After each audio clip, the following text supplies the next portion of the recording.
Okay, so we're looking at homework questions from section 3.4. This is question number 6. Let's go ahead and read the question. Perform the indicated calculation.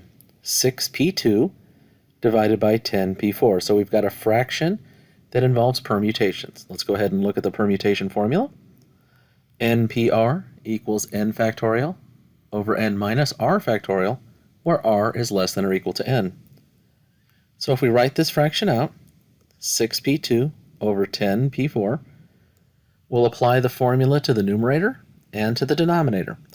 So 6p2 on top is 6 factorial over 6 minus 2 factorial. And on the bottom, 10p4 is 10 factorial over 10 minus 4 factorial. So we can simplify the denominators of each one of those fractions. We have 6 factorial over 4 factorial divided by 10 factorial over 6 factorial.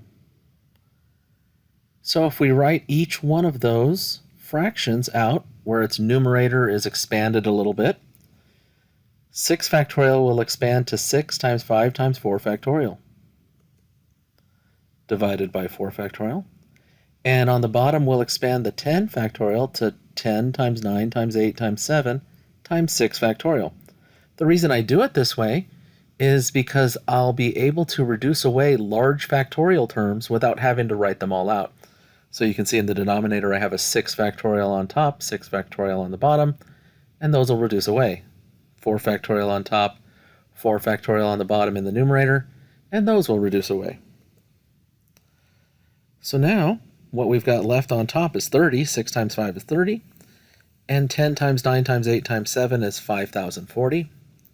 If we wrote that as a decimal, 0.0059523809, and the answer is supposed to be rounded to 4 decimal places, which is 0.0060.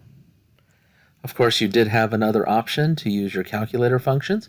Under the Math button, on the PRB menu, you can find NPR and use that to calculate each one of these values and divide, and you would get the same answer. But either way, 0.0060 is the final answer.